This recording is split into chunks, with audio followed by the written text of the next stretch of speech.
سلام به چنل مافیا با کاپیتان خوش آمدید. قسمت 28 فصل سوم دونیتو پر از تحلیل‌های زیبا از بازیکن‌ها هستش که قراره با هم دیگه بررسی کنیم. اول از همه اعضای تیم مافیا رو بهتون نشون بدم. مافیا یاقی هکر. خب همونطور که دیدین شایان غلامرضایی رئیس مافیا، محسن گلیچ یاقی و مهران هکر بازی هستش. تو روز معارفه مهران شماره 10 از همون سیت 1 و 2 یه ریاکتایی نشون میده که همین یه سری فکتا تو جریان بازی ایجاد میکنه. بریم که ریاکت مهران رو با هم دیگه اول ببینیم. مهران وزیری حتما مافیایی دیگه، حتما مافیایی. بهرنگ به نظرم مشکوک بود، فردا فکتشو میگم. سینا موسوی به نظرم مافیاست. خب همینطور که دیدید سیت 1 یعنی بهرنگ خلج فیلینگی تارگت میزنه به شماره 10 مافیای بازی یعنی مهران. سینا موسوی تارگت میزنه به بهرنگ. شایان غلامرضایی وقتی تارگت میزنه به سینا موسوی، مهران مافیا شماره 10 دیسلایک میده. حالا ببینیم تحلیل سینا عنایتی تو معارفه در مورد این ریاکت مهران رو با هم دیگه ببینیم. خود این آقای مهران هم به نظر من مشکوکه. چرا؟ بهرنگ به تارگت زد، سینا موسوی چون به بهرنگ تارگت زد که به تو تارگت زده شد شهروند که دیسلایک دادی. من حس کردم اینجوری بستی دیگه، چون بهرنگ به تارگت زد هر کی که تو ساید مقابلشه رفتی شهروند. حالا صحبتاتون خب ببینید این فکتی که سینا عنایتی برای مهران میاره جالبه. میگه که بهرنگ تو رو مافیا داشته فیلینگی، چون سینا موسوی رفته به کسی که تو رو فیلینگی مافیا داره تارگت زده برات شهروند شده. اینجوری که شماره 3 یعنی شایان میاد به سینا موسوی تارگت میزنه دیسلایک میدی. خب این به نظرم جالب و قشنگ بود. حالا نیما خیلی فکت قشنگی در همین مورد در مورد ریاکت مهران تو بازی میاره. ببینیم صحبت‌های نیما رو هم. من آقای مهران شما که به نظرم مافیا هستی، بهرنگ به شما تارگت زد ریاکشن ندادی، نه لایک نه دیسلایک، فقط داشتی نگاه میکردی. چرا باید به سینا که به بهرنگ تارگت زده اونجوری صفر دیسلایک بدی؟ اون اولش به خودت تارگت زده بود تو بازی، رو کارت یکی دیگه محکم وارد بازی شدی، رو کارت خودت محکم نیومدی تو بازی. خب این صحبت نیما خیلی قشنگ بود ولی جمله شد اشتباه گفت، یعنی اسامی رو اشتباه گفت.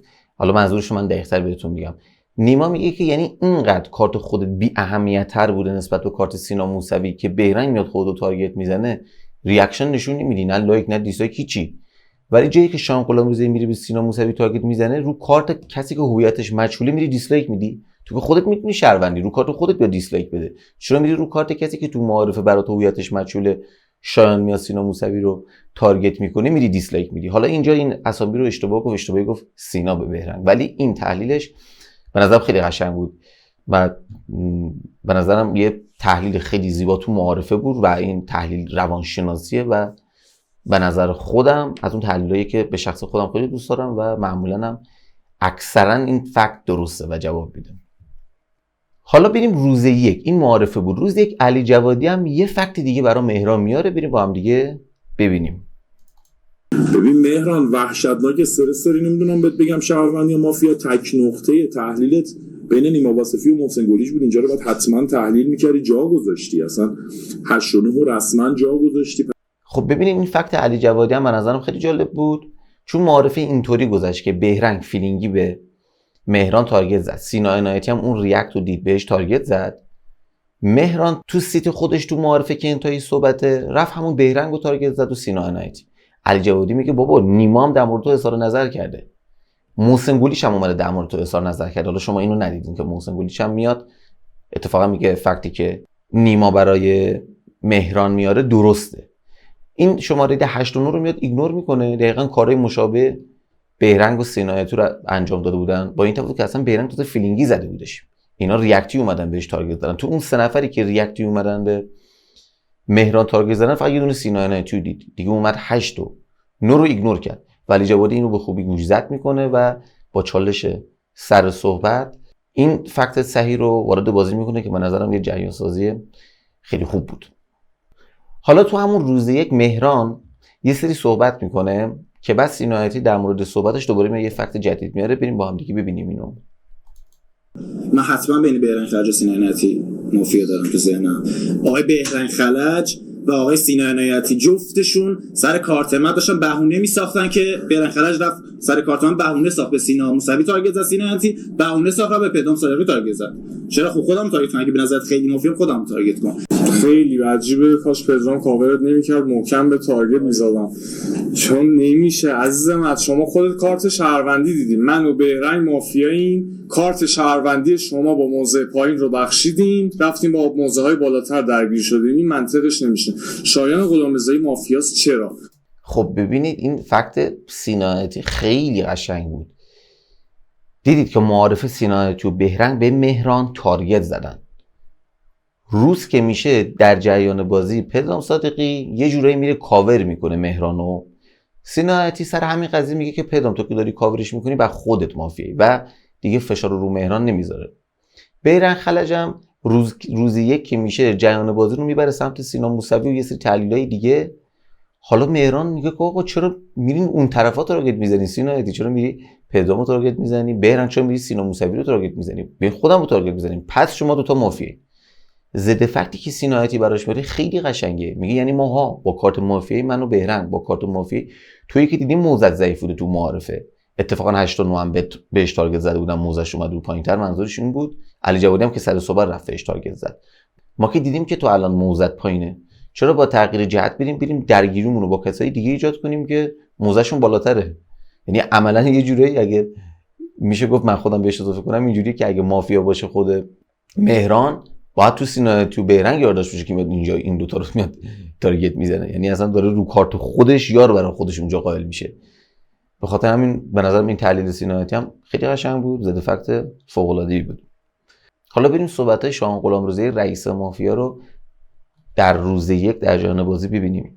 مهران جان شما تو ترن معارفه دو تا مافیا تارگت کردی، همه بهت گفتن شهروند، فشار نذاشتن رو ترن معارفه گفتی بهرنگ و سینا عنایتی مافیان، گذشت همه باهات مدارا کردن، راه اومدن چالش گرفتی گفتی بهرنگ و سینا عنایتی با هم مافیا. خب پس این آقا که مافیاست. من از رو کارت شهروندی این آقا می‌خواستم اول به تو تارگت بزنم، الان به نظرم مافیاست، شاید به تارگت نزنم. شایان غلامرضایی که اوت آف پوزیشن به این آقای مهران تارگت زد دلیل داره. این آقای مهران تنها کسی بود که امروز گفتش قطعی مافیاتو گفت بینشون مافیاست. معارفم تارگتش کرده بود. پس امروز وقتی این آقا بعد چالش صحبت کرده اصلا نمیتونستی بگی مافیا. شما که به نظرم با همید. چرا بهرنگ یارشون نمیتونه باشه؟ آقای بهرنگ ورود به ایونتی کردش که همین جوری شایان هم توش بود. به مهران تارگت زده بودش. من تو ذهنم مافیا شایان باید بین میلاد و مهران مافیا می بود که اونجا رفتم گفتم، چون گفتش میلاد دمیرچی به خاطر اینکه من که شهروندم، سینا موسوی رو کاور کرده بهش نمیگم شهروند. آقای مهران هم راجع به صحبت نکرد برای تارگت زدن به ما.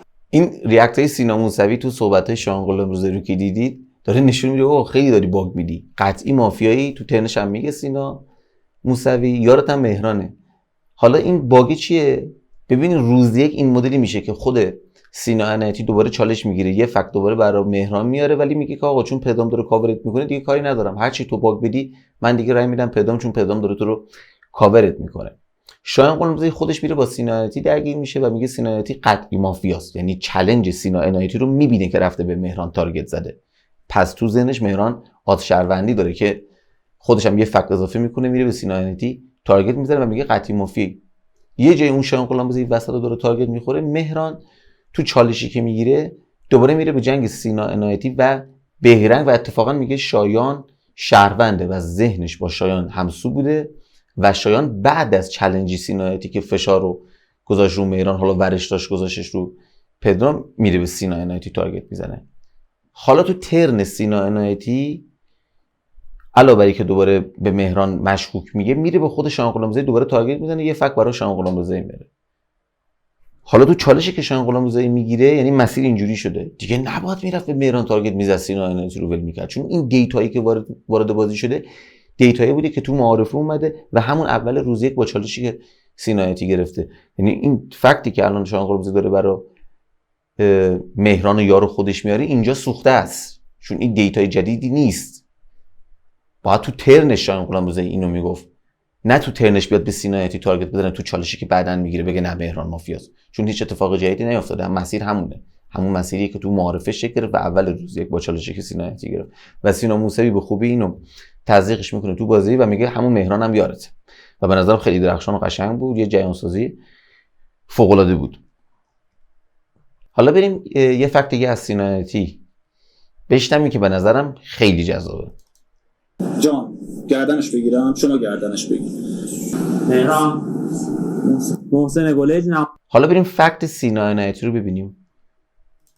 پرده دوم خود این آقای مهران، محسن گلش خارج نوبت به مهران گفت با نیما واصفی سایت بگیر، گفت خود محسن گلش باید با نیما سایت بگیر، یعنی محسن رو تو جایگاه مشکوک داری، رای نمایندگی تو چرا به محسن دادی؟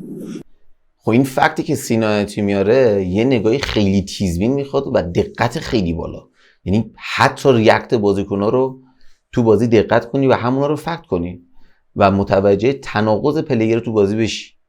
چیکار کرد مهران؟ سیت 10 بازی بود، جایی که شماره 9 محسن گلیچ یارش بشه گفت آقا برو نیمای گردن بگیر، گفت نه من این کارو نمیکنم، خودت برو گردنش بگیر.